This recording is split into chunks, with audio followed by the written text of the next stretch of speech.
টাকা পেলেই যে আপনি উদ্যোক্তা হয়ে যেতে পারবেন বা ব্যবসায়ী হতে পারবেন ব্যাপারটা কিন্তু এমন না। হাজার হাজার মেয়েরা বলে যে আপু তোমাকে দেখে ইন্সপায়ার হই। আমি আপনার ব্যক্তিগত বিষয় নিয়ে কথা বলার রাইটস রাখি না, আপনিও আমার ব্যক্তিগত বিষয় নিয়ে কথা বলার রাইটস রাখেন না। দর্শক, স্বাগত জানাচ্ছি সংবাদ প্রকাশের নিয়মিত আয়োজন নারী সফলতার গল্পে। বর্তমানে নারীরা কর্মক্ষেত্রে দুর্বার গতিতে এগিয়ে যাচ্ছেন। আজ কথা বলবো এমনই একজন নারী উদ্যোক্তার সাথে, যার সাথে আপনারা সকলেই পরিচিত, সামাজিক যোগাযোগ মাধ্যমে তাকে দেখেন আপনারা। দর্শক, আজ আমরা কথা বলবো সানবিজ বাই তনির কর্ণধার রুবাইয়াত ফাতিমা তনি। আপু কেমন আছেন? ভালো আছি, আপনি কেমন আছেন? এই তো আপু ভালো আছি। আপু, আপনি এই যে একজন সফল উদ্যোক্তা আপনাকে আমরা বলতে পারি, আপনার এই সফলতার গল্পটা শুরু থেকে যদি আমাদের সাথে একটু শেয়ার করতেন। আসলে শুরু থেকে তো কোনো উদ্যোক্তারই হচ্ছে যে আপনার সহজ থাকে না। যেমন আমি কালকেও আমার লাইভে বলতেছিলাম যে ধরেন আপনাকে 1 কোটি টাকা দেওয়া হলো, আপনি টাকা পেলেই যে আপনি উদ্যোক্তা হয়ে যেতে পারবেন বা ব্যবসায়ী হতে পারবেন ব্যাপারটা কিন্তু এমন না। অনেক আছে যে 1 কোটি টাকা পেয়ে ও 1 মাসে নষ্ট করে ফেলবে, কারণ এক ব্যবসায়ী হওয়ার জন্য বা উদ্যোক্তা হওয়ার জন্য একটা স্পিরিট থাকা দরকার, একটা মাইন্ড সেট আপ থাকা দরকার এবং প্রচণ্ড পরিমাণ পরিশ্রম করার একটা সদিচ্ছা থাকা দরকার। সো চাইলেই ব্যবসায়ী হওয়া যায় না। আবার আমরা তো এত টাকা নিয়েও আমরা শুরু করতে পারি নাই, একদম বলতে গেলে জিরো থেকেই শুরু করছি, খুব কম অ্যামাউন্ট নিয়ে। এবং উদ্যোক্তা এখন যতটুকুই হতে পেরেছি, এটা শুধুমাত্র আমার পরিশ্রমের জন্য। আমি এখনও 18 ঘন্টা কাজ করি। সো এইটার অনেক কষ্ট করেই হওয়া লাগছে। আমরা প্রথমে স্টার্ট করছি অনলাইন থেকে, তারপর আউটলেট, এভাবে ছোট ছোট একটা স্টেপ করে আমাদের আসলে বেড়ে ওঠা। বাট এইটা আপনার পুরোটাই পরিশ্রমের ফল আর কি। আপনি শুরুটা করেছেন আসলে কোন ধরনের প্রোডাক্ট দিয়ে? আর এখন তো আমরা ভ্যারাইটিস দেখতে পাচ্ছি, শুরুতে কি এরকম ভ্যারাইটি ছিল? না, শুরুতে একদমই ভ্যারাইটি ছিল না। আপনি এখন আমার যেই আউটলেটটাতে বসে আছেন, এটা আগে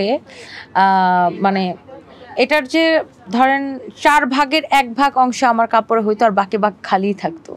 এখানে আমি লাইভ করতাম, হাবিজাবি কাজে লাগাতাম। এত জায়গা আমার কাছে তখন মনে হতো, আল্লাহ এত জায়গা দিয়ে আমি কী করব, এত জায়গা আমার কোনো কাজে আসে না, এরকম মনে হতো। বাট এখন আমার তো আপনি দেখতেই পাচ্ছেন যে আমার জায়গায় হয় না। এবং এরপরে আমরা আরও 5টা আউটলেট ওপেন করছি, আরও 5টা আমাদের এখন কাজ চলতেছে। টোটাল আমাদের এই বছর 11টা আউটলেটে দাঁড়াবে। সো এটা আসলে একদিনে সম্ভব না। আমি জাস্ট স্টার্ট করেছিলাম শাড়ি নিয়ে, এবং আমি শাড়ি পরতে পছন্দ করি এবং শাড়ির প্রতি ভালোবাসা থেকেই শাড়ি নিয়ে ফার্স্ট কাজ স্টার্ট, এবং দেশি শাড়ি নিয়ে। তারপর আমরা আস্তে আস্তে মেয়েদের যত ধরনের কাপড় চোপড় আছে সব কিছু আস্তে আস্তে ইনক্লুড করতে থাকি। এবং ফার্স্ট আমি স্টার্ট করি 15,000 টাকা নিয়ে, এবং এখন আর কি আস্তে আস্তে আমরা গ্রো করছি আর কি। আপনার প্রোডাক্টগুলো কি সব দেশীয় না বাইরের দেশ থেকে আসছে?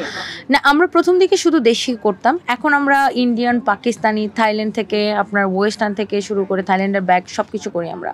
আচ্ছা, এই যে বাইরের দেশ থেকে প্রোডাক্ট আনার ক্ষেত্রে কিন্তু অনেক ধরনের সমস্যার সম্মুখীন হতে হয়। এখন ডলার সংকটের একটা বিষয় আছে, সেক্ষেত্রে এই বাজার এবং ওই বাজারের তারতম্যটা কীভাবে ঠিক করেন? হ্যাঁ, আসলে এখন বাইরে থেকে প্রোডাক্ট নিয়ে আসতে একটু ঝামেলা, বাট আপনি যদি প্রপার ওয়েতে নিয়ে আসেন, কার্গোতে প্রপার ওয়েতে নিয়ে আসেন, আপনার অত একটা ঝামেলা নাই। আমরা প্রপার ওয়েতে গভর্নমেন্টকে ট্যাক্স দিয়ে প্রপার ওয়েতে নিয়ে আসি, এবং নিয়ে এসে দেখা যায় যে হ্যাঁ, প্রাইজের ক্ষেত্রে একটু বেশি পড়ে এখন আগের থেকে, যেহেতু আপনার পার কেজিতে ওয়েটে আপনার প্রাইস বেড়ে গেছে। সো একটু প্রাইসে বেশি পড়ে। বাট আমাদের দেশের কিছু মানুষের একটা আছে, সবার না, কিছু মানুষ আছে যে বাইরের প্রোডাক্ট পড়তে পছন্দ করে। সো তারা ওটা আন্দাজ করেই নেয় আর কি। আর আমরা সবসময় চেষ্টা করি যে সবসময় যতটুকু রিজনেবল রাখা যায়, এটাই আমাদের বিজনেসের সিক্রেট আর কি, যে যত রিজনেবল দেওয়া যায়। হ্যাঁ, লাইভে আমরা দেখে আসলাম বিভিন্ন ধরনের অফার দিয়ে থাকেন। হ্যাঁ, এবং ঈদ আসলে অফারের পরিমাণটা একটু বেড়েই যায়। হ্যাঁ, গত ঈদের এক ধরনের চাহিদা থাকে মানুষের পোশাকের প্রতি, এবং এই ঈদুল আজহাই কিন্তু এক ধরনের চাহিদা থাকে। তো পোশাকের চাহিদা কেমন দেখছেন, এবং এই যে তারতম্য হয় বাজারে, সেটা কিভাবে সামাল দেন? আচ্ছা, পোশাকের চাহিদা আসলে আমাদের কি অনলাইন বেসড, তো দেখা যায় পুরো বাংলাদেশে বা যেখানে যেখানে বাংলাদেশি আছে পৃথিবীর সবাই আমাদেরকে চিনে। সো আমাদের ক্ষেত্রে আসলে ওরকম খুব একটা এফেক্ট পড়ে না বা চেঞ্জ লাগে না, বিকজ আমি আমার যারা কাস্টমার তারা হচ্ছে যে আমার ফেস ভ্যালুর উপর ডিপেন্ড করে, যে আমি এটা পরছি, আচ্ছা সবাই এটাই চাইবে। সো ব্যাপারটা সবসময় সারা বছর এরকমই চলতে থাকে, যে হ্যাঁ আপু এটা পরছে, আমার এটা চাই। এবং আমরা দেখা যায় যেগুলো আমরা অনলাইনে দেখাই ওগুলাই আমরা আউটলেটগুলোতে দেই। সো দ্যাটস ওয়াই দেখা যায় যে আমাদের আসলে ওরকম একটা তারতম্য পড়ে না। বাট আমরা সবসময় যেটা করি যে ফ্যাশনের সাথে, যে এখন কোন ট্রেন্ডটা চলছে, কোন ধরনের পোশাক চলছে, ওটার সাথে মিল রেখে ওই টাইপের ড্রেস বা শাড়ি আমরা সবসময় লঞ্চ করি। এবার ঈদে দর্শকদের জন্য আকৃষ্ট করার মতো কি আছে, কি আছে? বরাবরের মতোই আমাদের শাড়ি, ওয়েস্টার্ন, থ্রি পিস সব নতুন নতুন ডিজাইন। আমরা আসলে আমি যেহেতু ডেলি 3টা 4টা লাইভ করি, আমরা ডেলি নতুন ডিজাইন লঞ্চ করি। সো আমাদের এত ডিজাইন, মানুষ দেখতে দেখতে পাগল হয়ে যাবে যে এত ডিজাইন। বিজনেসটা আসলে একটি রিস্কের জবই বলবো, মানে কাজই বলবো। তো এই যে শুরু থেকে এতদিন পর্যন্ত নিশ্চয়ই এখন মানে এরকম দিন তো আসছেই যে বিজনেসে হয়তো একটু খারাপ চলছে বা একটু আপস অ্যান্ড ডাউন কিছু তো চলছে, তো ওই জিনিসগুলো কীভাবে সামাল দেয়? একটু না, কোভিডের সময় বেসিক্যালি আমার তো আউটলেট অফ ছিল, আমরা বসে বসে দোকানের ভাড়া দিছি, সার্ভিস চার্জ দিতে হয়েছে। যখন মার্কেট খুলেও দিছে সরকার কয়েক ঘন্টার জন্য, যখন খুলে দিত তখন 15 দিনও আমরা একটা সেল করতে পারি না, বসে বসে অনেক লস দিছি। ইভেন ওই সময়ে আমি একবার 15 লাখ টাকা লস দিছিলাম। সো ওইটা তখন আমার জন্য অনেক বড় একটা বিষয় ছিল ওই সময়টাতে। সো অবশ্যই ব্যবসা, যে ব্যবসায়ী হবে সে লস করেই ব্যবসায়ী হবে। শুধু ব্যবসা মানে যে লাভ লাভ লাভ এরকম না, লাভ লস মিলায় বিজনেস। বাট আপনার যে দেখা যায় যে প্যারেশানি তো থাকে, বিজনেস করলে আপনার সবসময় মাথার মধ্যে একটা প্রেশার থাকে, যে স্টাফের স্যালারি, মানে আপনার রেন্ট, আপনার সার্ভিস চার্জ অ্যান্ড এভরিথিং, তারপরে না নিজের প্রফিট। আগে আপনার এখানে যারা কাজ করতেছে তাদেরকে দিয়ে তারপরে নিজের প্রফিটের আমাদের চিন্তা করতে হয়। সো ডেফিনেটলি প্রেশার সবসময় থাকে। বাট আমি খুব চ্যালেঞ্জিং পার্সন। আমি যখন দেখি, আবার ফেসবুকের রিচের উপরে আমাদের সেল ডিপেন্ড করে। ফেসবুকের রিচ অনেক সময় আপ ডাউন করে, কখনো বাড়ে কখনো একদম কমে যায়, ফেসবুক রিচ কমায় দেয়। তো সব কিছু মিলে, বাট আমি খুব চ্যালেঞ্জিং পার্সন, আমি চ্যালেঞ্জ নিতেই পছন্দ করি এবং চ্যালেঞ্জ নিয়েই আর কি কাজ করছি। আচ্ছা আপু, আপনি তো উদ্যোক্তা হিসেবে আরও অনেকজনের আসলে চাকরির একটা সন্ধান সুযোগ করে দিচ্ছেন। তো এই আপনার আন্ডারে কয়জন কর্মকর্তা আছেন? আমাদের এখন এই মুহূর্তে ডিরেক্টলি 100+ আছে।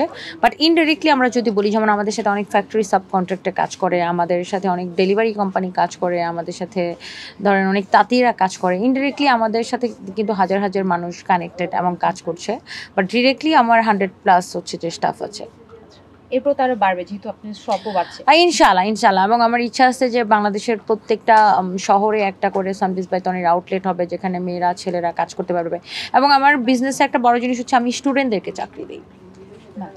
আমি সব স্টুডেন্টদেরকে চাকরি দিই। আমার এখানে যারাই চাকরি করে সবাই আমার থেকে ছোট। বিকজ আমার কাছে মনে হয় স্টুডেন্ট যারা পড়াশোনার পাশাপাশি একটা জব করতে পারলে ভালো।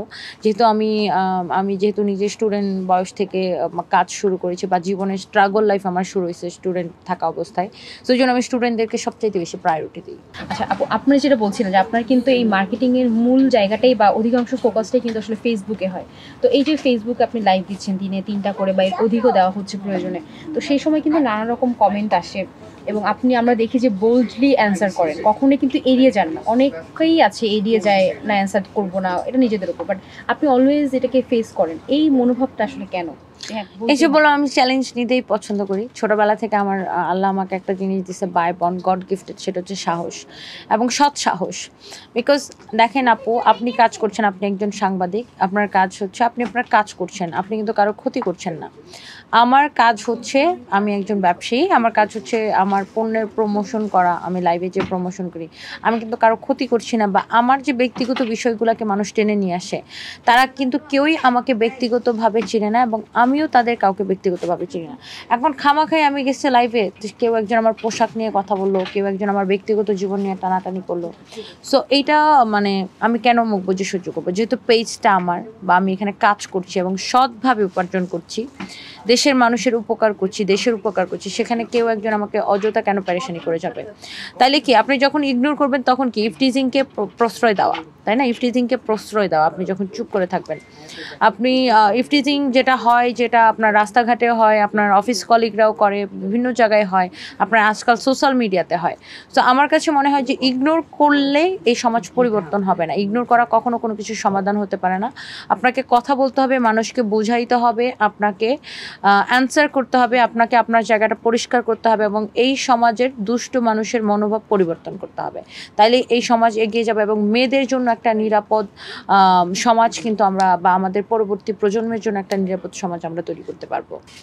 একটা লাইভ দেখছিলাম আপনার আপু আরও বেশ কয়েকদিন আগে, যে একজন কমেন্ট করেছে ওড়না নিয়ে কিছু একটা, এবং আপনি ওই কমেন্টটার জেরেই পুরো লাইভটা ওড়নাগুলো কিনা জিত করে ওড়না না পড়ে করবো না। ওড়না পড়া না পড়ার তো বিষয় না, বিষয়টা এই যে কমেন্টের ফলে জিত করে ওই মোমেন্ট ইনস্ট্যান্ট করা, মানে আমরা তো দিন শেষে সবাই মানুষ, কখনো কি এই কমেন্টের ফলে অনেক বেশি ডাউন ফিল হয়েছে কিনা, বা মনে হচ্ছে যে কেন আমি তো কিছু করিনি? তো আমি কেন এগুলো ফেস করছি? আগে হইতো, আগে মানে মনে হইতো যে মানে আগে তো আমি একবার ভয়ে লাইভ ছেড়েই দিছিলাম লাইভ করা।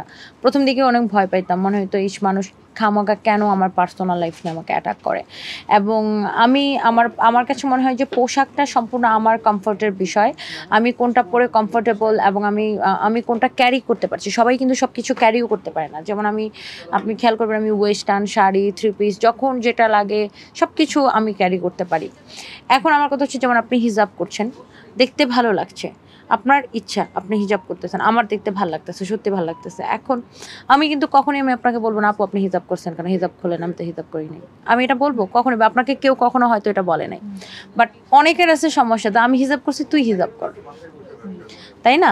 এখন আমার কথা হচ্ছে, আমি হিজাব করবো কি করবো না সেটা আমার বিষয়, এটা আমার ধর্মীয় বিষয়। আমি হিজাব যদিও করি সেটা আল্লাহকে দেখানোর জন্য করবো, আপনার কথাই করবো না বা আর 10 জনের কথাই করবো না।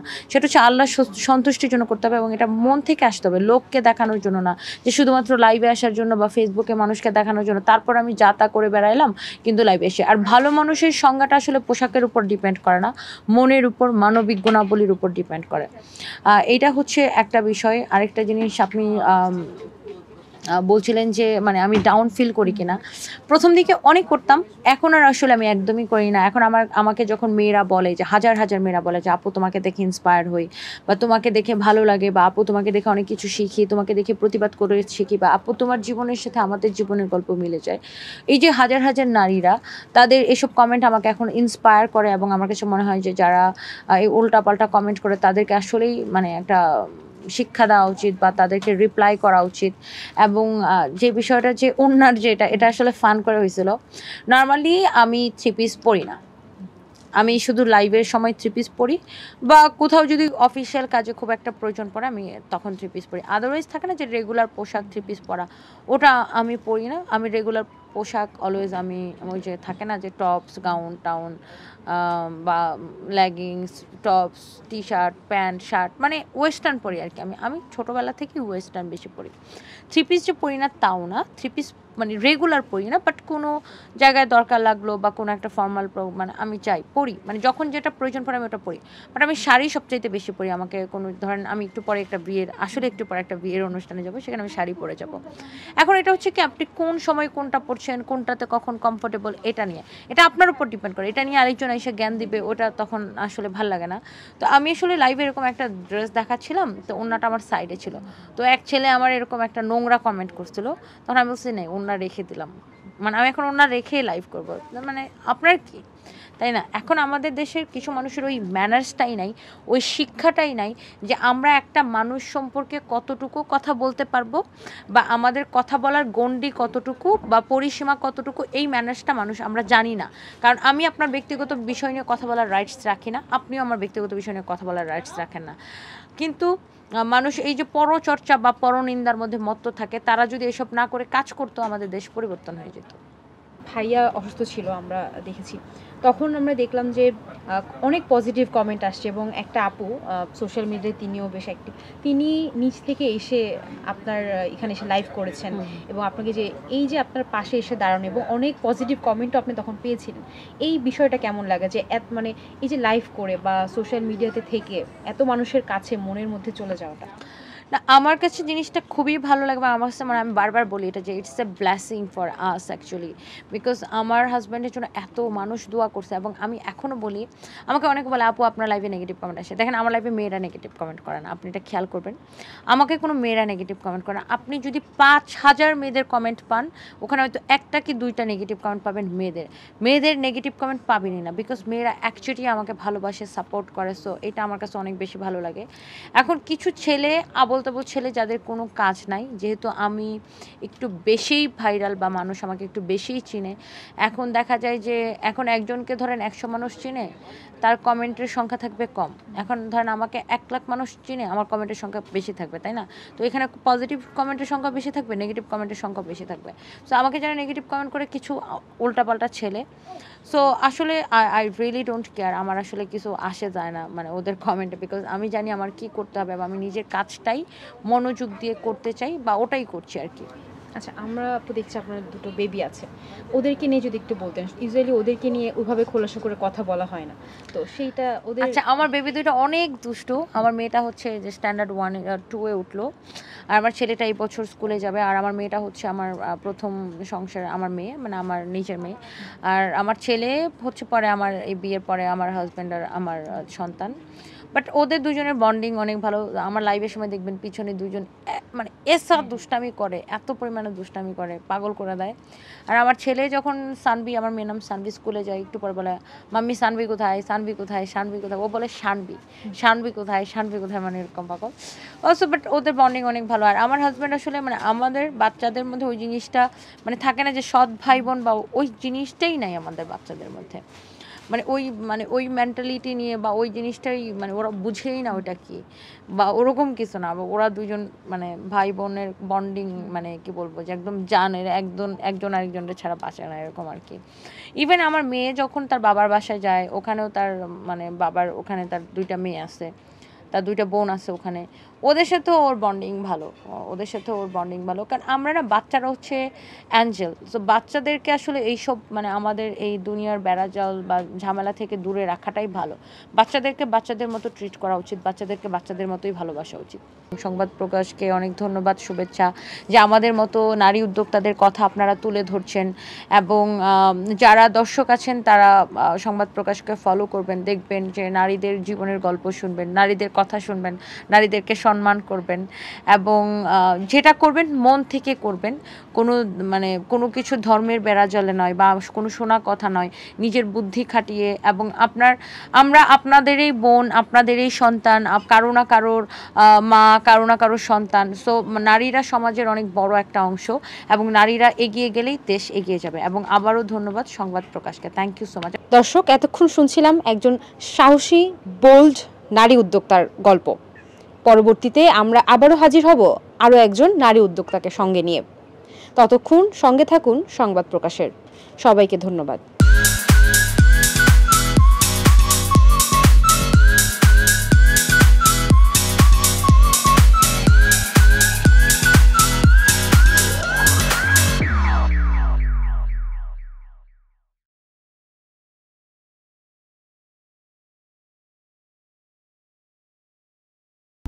সংবাদ, ফিচার ও অনুষ্ঠানের জন্য ভিজিট করুন সংবাদ প্রকাশের ওয়েবসাইট এবং যুক্ত থাকুন ফেসবুক পেজ ও ইউটিউব চ্যানেলের সঙ্গে।